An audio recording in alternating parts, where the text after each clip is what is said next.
Krishna Balaram Bhagwan ki, Giriraj Maharaj ki, Narsingadev Bhagwan ki, Radha Damodar Bhagwan ki, Yashoda Damodar Bhagwan ki, Gauranitai Bhagwan ki, Srila Prabhupada ki, Gaur Premanandi.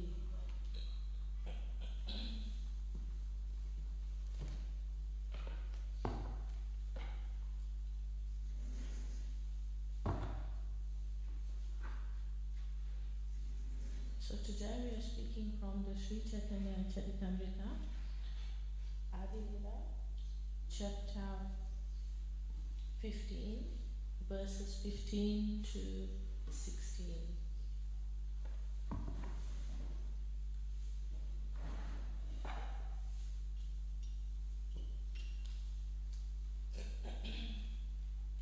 So please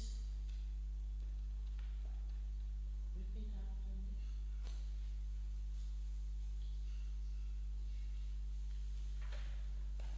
Jaya Jaya Shri Chaitanya Nityananda. Jaya Advaita Chandra Jaya Gaurapanta Vrinda.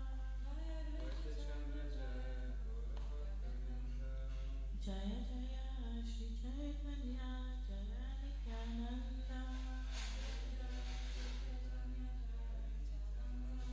Jaya Advaita Chandra Jaya Gaurapanta Vrinda. Jaya Jaya Shri Chaitanya Jaya Nityananda. Jaya Advaita Chandra Jaya Gaurapanta Vrinda.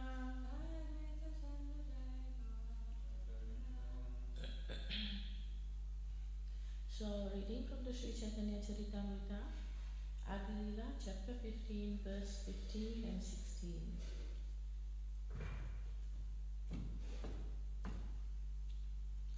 Amita Karivatu Madunhara Sevana.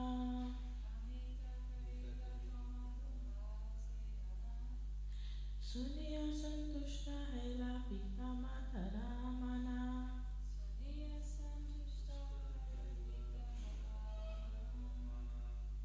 Amita Karivatu Madunhara Sevana.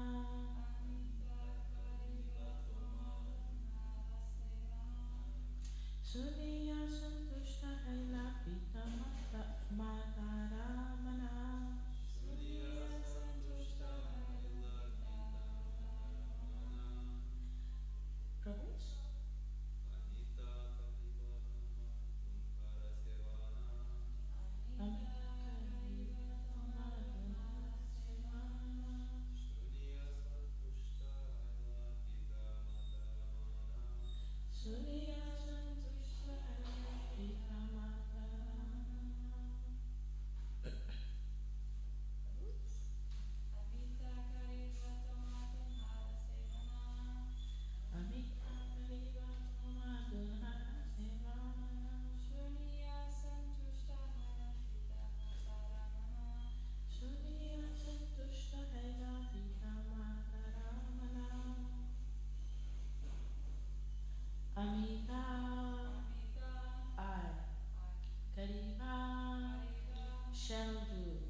assured his parents that he would serve them, and thus the minds of his father and mother were satisfied.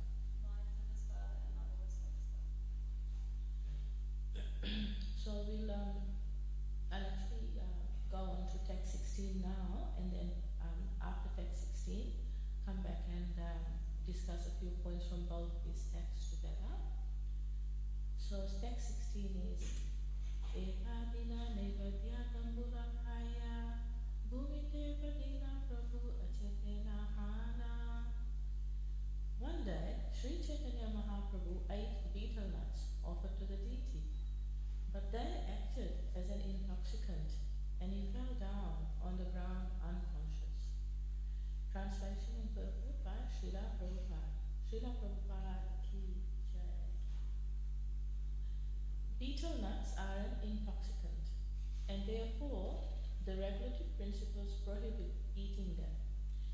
Sri Chaitanya Mahaprabhu's pastime of fainting after eating betel nuts is a solid instruction to all of us that one should not touch betel nuts, even those offered to Lord Vishnu, just as one should not touch grains on Ekadashi day. Of course, Lord Chaitanya Mahaprabhu's fainting had a particular purpose. As the Supreme Personality of Godhead, he can do whatever he likes and eat whatever he wants, but we should not imitate his pastimes. Okay.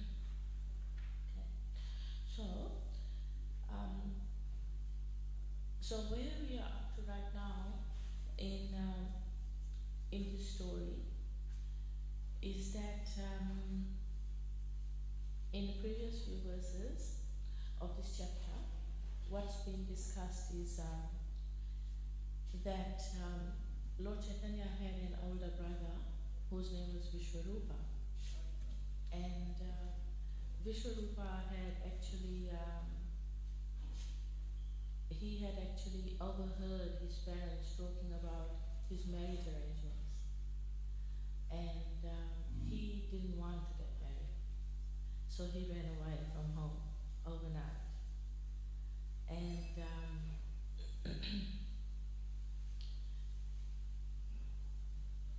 and Lord Chaitanya, he tried to console his parents because they were unhappy, because the whole societal structure was set up so that there would be a marriage of the son and the son's wife and the son, together with any children that they would have, would help look after the older parents.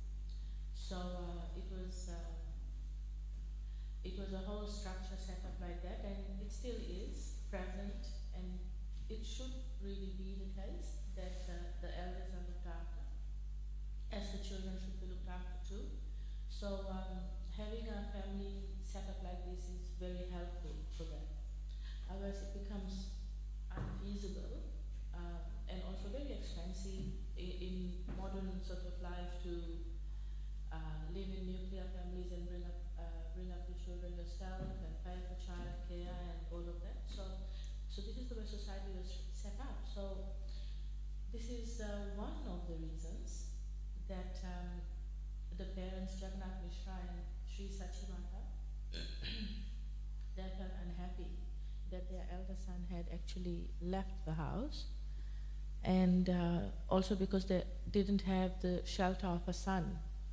Even if the son didn't marry, he would still be there to help the parents as they aged. We have a story. It's the Sarwan Kumar story, and if you do a bit of research, you'll find it. So Sarwan Kumar, he was a single man living in the forest with his parents, and he actually, his parents were both blind, both of them, and he used to carry them around. He used to actually carry them around and take them to drink water and, here and there. So even having a son or a child or a daughter, very, very protective for the parents to have some old age insurance that they'll help look after me. And actually, like the whole society was set up this way that it was the eldest son whose responsibility it was to look after the parents. So this is why the parents were quite sad when Vishwarupa left the house overnight because he just wanted to escape getting married. And then Lord Chaitanya, he's trying to console them, and he said to them that it's good that he's left actually, because he's going to take sannyas, and by taking sannyas, he's going to deliver the whole family line, both on the mother's side and the father's side, back to Godhead. So that was the previous verse. Now, so then Lord Chaitanya is going on to say to his parents that, don't worry, I will serve you. I'm the younger son, but I will look after you. And so the parents' minds were pacified. They felt satisfied hearing that. And then the next verse that we talk about is on a different topic, is about betel nuts and how it is an intoxicant. So actually, before I go to speak on that, I'll just speak about this a little bit more, which is Krishna, Radhesham, which is this Radhe Radhe. Okay, so which is the setup of the family of Lord Chaitanya. Okay, so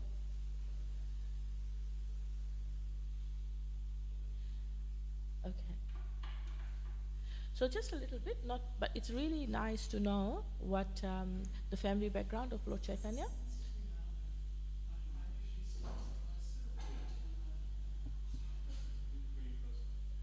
Okay, so this is from the Bhagavatam actually, the introduction to the Srimad Bhagavatam, and it's really nice. It's got a whole introduction of Lord Chaitanya's life. So Lord Chaitanya Mahaprabhu, he advented himself at Sridham Mayapur, a quarter in the city of Navadvip in Bengal, on the Falguni Purnima evening in the year 1407, corresponding to February 1486 by the Christian calendar.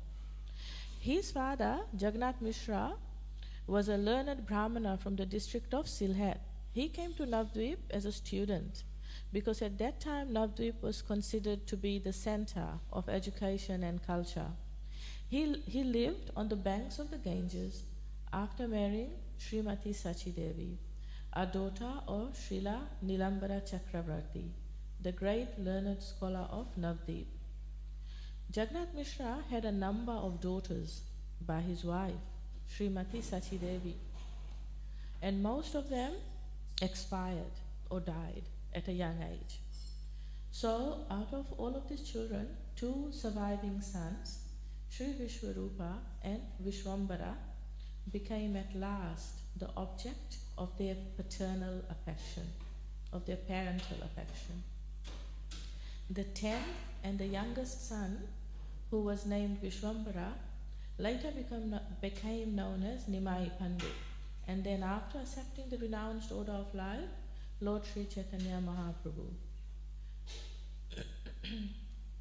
So that's what I wanted to say, that Lord Chaitanya's family, he actually had 8 sisters, and unfortunately all of them died quite early. And then he had a brother, Vishwarupa, who was older than him, the 9th child, and then Vishwambara himself. And then, so out of all these 10 children, the 9th child left the house, that's Vishwarupa, and Lord Chaitanya then was consoling his parents that it's okay, I'll look after you. So I wanted to say that, so this is more the reason the parents were upset, that they had lost so many children, and then one of their sons left home to take renunciation, and renunciation meant actually, renunciation was very heavy. It meant not seeing the parents again, living far away, not having anything to do with anybody really. And so after that, what happens is, we'll actually see later that Lord Chaitanya also ends up taking sannyas, but his mother puts in some conditions, namely that he should be living at Jagannath Puri, which is not too far away from Mayapur, so that sometimes, very rarely, they could see each other. So that's one condition that she put. Okay, so let's talk about the second verse, 16 now. So, so one day, Lord Chaitanya, he ate some betel nuts offered to the deity, but they acted as an intoxicant and he fell down unconscious.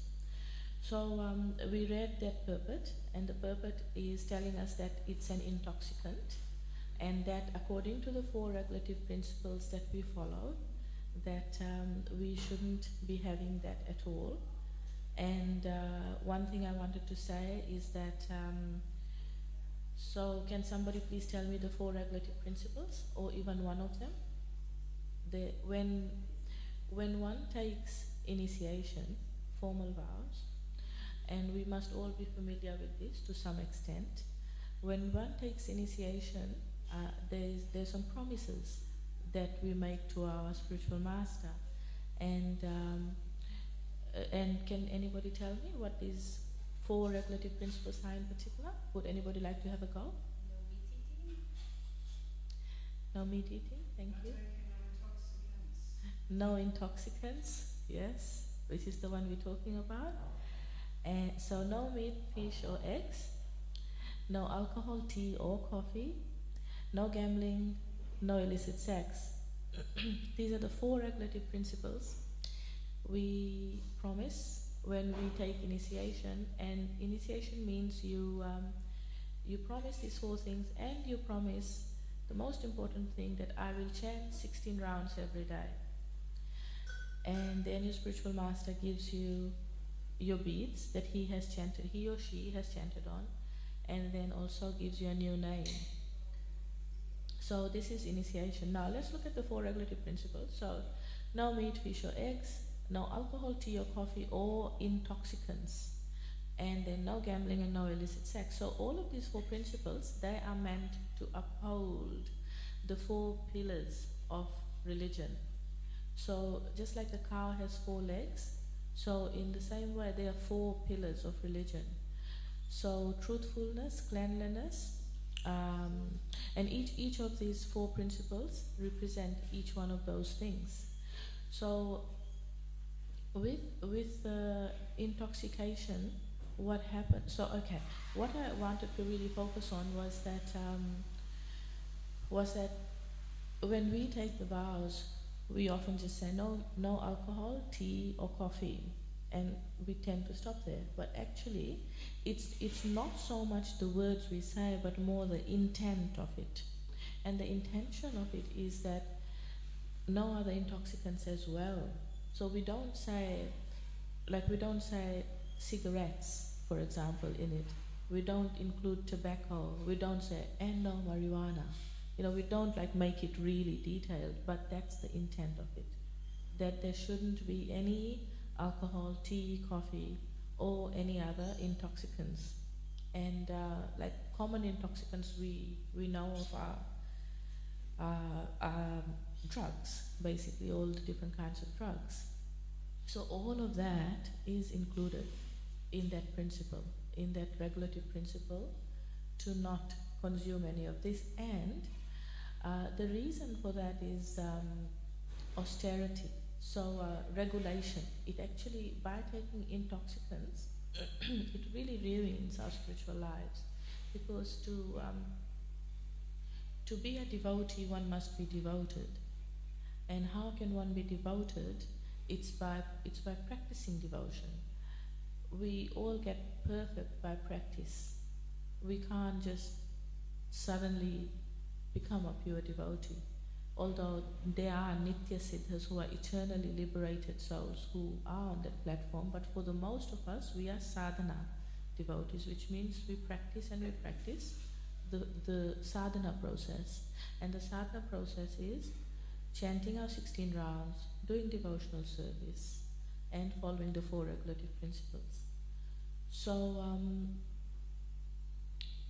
when one takes intoxicants, what happens is that the sleeping pattern, the eating pattern, the awake cycle, the sleep cycle, it all gets disrupted.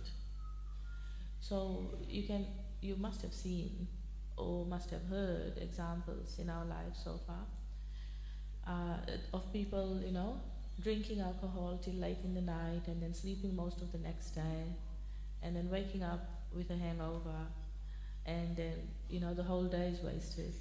Or, similar with drugs, there's a whole big altered state of consciousness. And then you can't really practice. So then if you can't practice, the devotion doesn't come in. And then you no longer remain a devotee. So that regularity is really needed.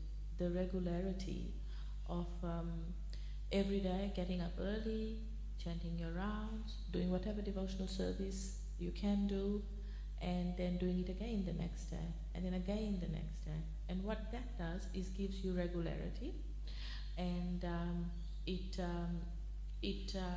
gives you this very strong building up of this solid foundation that then the whole spiritual life can become more and more progressive from. So today we find out about betel nuts. So who knows what betel nuts are? Right. So betel nuts, they're not that common around here actually. What they are, they're just this hard little nut, and it's called supari or supari. Also in Hindi, it's called supari, and it's just this hard little nut. It looks, actually, thank you. It does look like a small little coconut, like a tiny little dry coconut like that. And what's done is that it's cracked open. It's cracked open and little pieces of it wrapped up in a palm leaf. And a palm leaf, I don't really know the English name of it, but it's wrapped up in a leaf, a special kind of leaf, which is very sharp. Betel leaf, is it? Yeah. So, thank you. So it's wrapped up in the leaf, and in India commonly, and also in Fiji to some extent, there is something called chuna which is applied to it, and chuna is lime. So these 3 things: the betel leaf, the betel nut, and then the lime on it, wrapped up, and is actually only meant to be used for certain types of puja. It's not meant to be consumed by everybody. So it's used for the puja of Krishna. It's used in the puja process. It's offered to the Lord at the end of a meal. Not here in that after the Lord has had his offering here. It's not that he's offered betel leaf here, but in quite a few temples and also in certain elaborate pujas, there is that provision for offering betel nut. And the reason for that is that it's used as a palate cleanser. So after having a meal, it's used to cleanse the palate of the Lord. And it's got a slight intoxicant thing in it as well, which it tastes very sharp actually. Very sharp. And actually, this is what it's meant to be used for, just for the service of the Lord. But nowadays, and for a long time, if you go to India in particular, have you noticed people having red mouths and spitting quite often? So unfortunately, what people have been doing is they've been consuming this lime and betel mixture, and to the point that it's become commercialized and is sort of made up into little sachets and things like that. People eat this, and it gives the mouth a red tinge. Uh, and that comes from the leaf actually, that red tinge to the mouth. And then and because it's a palate cleanser, they have to spit quite often. So yeah, that's what's happening nowadays. It's being used like that, as it's been used in the wrong way, and sometimes if it is very strong, it can certainly cause unconsciousness. Very, very interestingly, I mean, this is really strange, but just this week, out of the blue, at work, a patient of mine started talking about betel nuts, just randomly. Randomly. It was so weird. And then when I came to this verse today, and I thought, wow, what are the chances of talking about betel nut here? Actually, I was cutting something off his shoulder. And while I was doing that little operation, we were talking, and he said, "Oh, Dr. Manny, I've gone to Papua New Guinea, and in PNG they have this leaf, and it's, it tastes really sharp, and lots of people, they actually eat it, and and there was this child, well, he was older than a teenager, and he actually, became really high from eating this nut." And then I started thinking, oh, well, I'm from Fiji, and there's lots of betel leaves there, and it's used in puja quite frequently. I remember as a child actually also eating betel leaf, but I never lost consciousness, and nobody that I know of lost consciousness. So I started thinking, oh, that must have been some really strong leaves that they have in Papua New Guinea. But so then I started thinking, I wonder where it stands in terms of the scriptures exactly. And of course I knew that it's used in service to the Lord. So to come across this verse today was really, really nice. That it's actually an intoxicant, and no one is supposed to be having betel nuts. And Lord Chaitanya, he did it for a reason, and the reason of that is that he actually had a vision when he lost consciousness from having this betel nut and betel leaf. We are very solidly, very strongly told, don't touch betel nuts. So if like I said, in India, it's very, very commonly available. If you go to, have you seen this yourself? Have anyone seen? No? Okay. Yeah. So if you go, you'll see, there's some stalls, and they're like, open stalls, and they have it's wrapped up, little leaf like that, and it's wrapped up, and then lots of people just pay whatever, buy it and pop it in their mouth, and they chew it, and chew and chew and chew for a long time, because the betel nut is really hard, and then they just have to keep chewing for a long time. So yeah, that's what it is. So if you see it, you'll probably recognize it. So we should not touch betel nuts, even those that is already offered to the Lord, and even that which is prasadam. So that was actually the question that arose in my mind after that little conversation with my patient, that, what about prasadam ones then? So yes, we are not supposed to at all even touch prasadam betel nuts. And instead, what we should do is put it away in flowing water, or put it in the garden, so it's not to be consumed, basically. And the example is that just as we should not touch any grains on Ekadashi, similarly we should not touch betel nuts. But Lord Chaitanya's fainting from eating it had a particular purpose. And also, we can say that why did Lord Chaitanya do it then? So Prabhupada says here that he can do whatever he likes and eat whatever he wants, but we should not imitate his pastimes. So as the Lord, he is above our judgment. We can be critical and say, well, he should be teaching us by example, and he's a great personality. Yes, all of that is there, absolutely. But they are pastimes, and in these pastimes, because of their supernatural abilities, the Lords do so many different things which we cannot imitate and we cannot judge. And therefore, we should not follow those things, like eating betel nuts, like having more than one spouse, all those things. So we shouldn't really be imitating. Okay, I'll actually stop there. And if anyone has anything that they would like to add or anything that they would like to say, please let me know.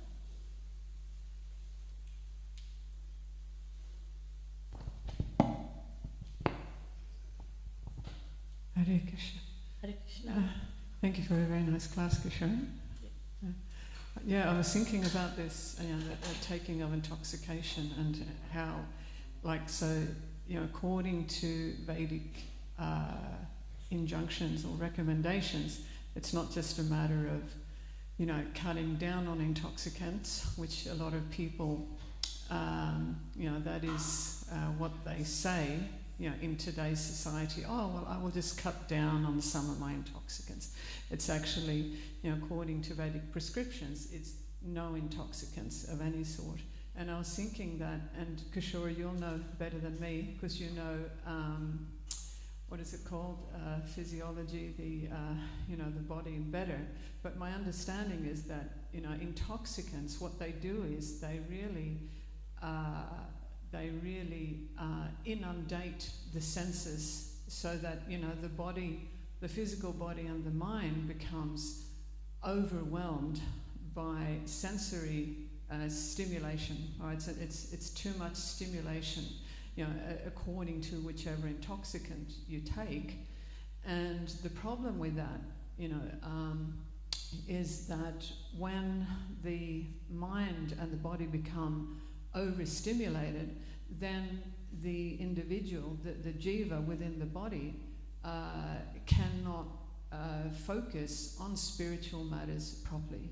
Spiritual phenomena and the atma, the spiritual soul, cannot be perceived properly, and therefore the path of spiritual self-realization is interfered with. So, this is why it's so important to avoid all intoxicants, because we don't want that disturbance and interference in our meditation on important matters in life, which are the spiritual matters. Yeah. Absolutely. Yes. Thank you very, very much for that. Absolutely. Just a second. I'll just have a little comment. So, yes, that is very, very true. And thank you very much for that lovely comment. So yes, like I mentioned in the class, with intoxication we go into this altered state of consciousness, and yes, it absolutely depends on which type of intoxicant is used. So there are stimulants, and then there are depressants, and people seek out what they're after, or they just indulge without even knowing what the effect is going to be, just for the thrill of it. And this risk-taking behavior is much, much more common as teenagers, or as adults who are still not adults, who are still growing up. So these poor decisions actually, not as we all probably know, don't just cause an altered high. Well, it gives you a high at the time or a low at the time, whatever one is looking for. But unfortunately, and very much so, as a doctor in particular, I see this all the time, and I'm sure you'd all know this. Mental health is affected in a huge way. And the burden of disease isn't just now, it's actually lifelong. For example, there's something called acute drug-induced psychosis, which means at the time of taking an intoxicant, somebody just loses their mind completely, and they can stay psychotic, they can stay completely out of it for a while, and then sometimes they don't get their right brain back. So that's one thing that can happen. The other thing that can happen is long-term effects, which can happen not just after prolonged consumption of drugs, but depending on the drug, it can actually happen even after one consumption of a drug, that somebody gets mental and unfortunately they never return to proper functioning. And there are lots of such affected individuals in society nowadays who who are therefore functioning not at their full potential, but at a suboptimal level. And I often see a lot of regret when, patients come in to see me, and there's so many things that they can't do, or they've had to drop out of school, or this and that. So it's a real menace to society, these intoxicants. And therefore, these 4 regulative principles that we have, they are the hugest protection. They're the hugest protection that we have. I mean, I'm bringing up children in this Western world, and having this foundation of, please, Nimai, always follow the 4 regulative principles. Nimai is my son's name. And what are the 4 regulations? Like, you don't even have to think, because Prabhupada has already given us these regulative principles. It's all there. So by following these principles, we are actually freeing ourselves from all this suffering, from all this entanglement. It's giving us this freedom, this whole freedom, to then just concentrate our energies on devotional service. And just before I finish my comment, very quickly, remember I said, so the 4 legs of religion, and it's Dharma the bull who's standing on his 4 legs, and that these legs of religion are represented by the 4 principles. So there's austerity, cleanliness, truthfulness, and kindness. So no meat, fish, or eggs is kindness, being kind to other living entities, not killing them. No alcohol, tea, or coffee, the intoxicants which we concentrated on today, is austerity. That's what gives us this presence of mind and regularity. No illicit sex is cleanliness. No gambling is truthfulness. So all of these principles, so austerity, cleanliness, truthfulness, and kindness, they're the 4 pillars or the 4 legs of Dharma the bull that we are meant to stand on and practice. And in Kali Yuga, it is said that it has hugely diminished. The austerity, the cleanliness, the kindness, it's hugely diminished. And truthfulness is the 1 leg of religion that was left when Dharma the bull was attacked. And that even that truthfulness is diminishing. So by us following these regulative principles, we are trying to keep those legs strong and trying to keep our spiritual life protected. Sorry, you had a comment?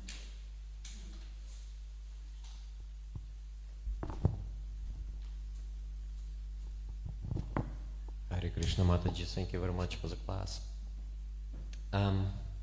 You mentioned quite a lot in today's lecture the 4 pillars of religion.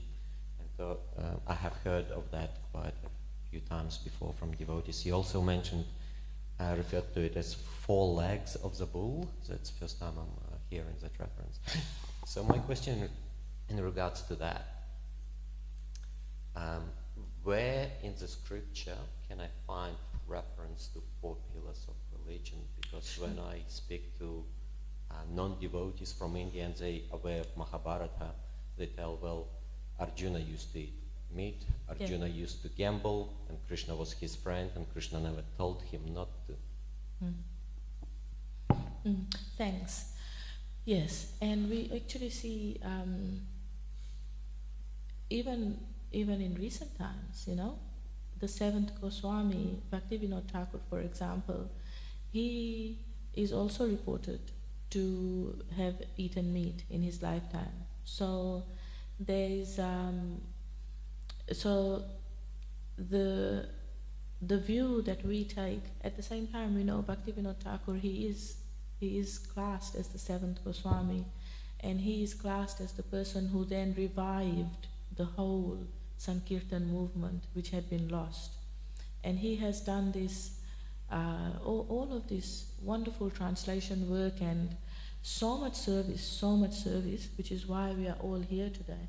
So when we look at spiritual personalities and our Vaishnava lineage, we need to be looking not with the eyes of judgment, but through the eyes of spirituality, really. And seeing what services they have done, seeing also where, like trying to understand their eternal position, which would be mentioned in the scriptures. Also, if they are part of Krishna Leela, then they are in the pastime. And in the pastime, like there would be Brahmanas, there would be Kshatriyas, for example. So with the Kshatriya class, they had their own way of living. And one of the things that Kshatriyas did was that they hunted. And that was done to keep the kingdom safe. But yes, there was also having many wives, there was also meat eating to whatever extent, and all of that, still we can see that the Pandavas were Krishna's friends and family. So the things that I would say about that is, the way I understand it is that I'm not in a position to judge, and it's not that I'm turning a blind eye to it. It's not that I'm shutting off my inquisitiveness. It's good to inquire. And in the Bhagavad Gita it is said that inquiry, to actually get understanding and insight in spiritual life, that the inquiry should be done together with service and submission. That, if we are doing service, and we have the right mood of being submissive and actually trying to understand and not trying to criticize or mock or ridicule, that understanding will come to us. And so yes, I mean, all of that is there. And to answer the other part of your question is, where would you get the reference, the scriptural reference? So there's so it's a really famous story that when Krishna and the Pandavas, they left Earth, then what happened is Kali Yuga came to Earth. Kali came to Earth, and Dharma represented himself as a bull, and he was standing on the banks of the river, and Kali came, and he was actually beating the bull.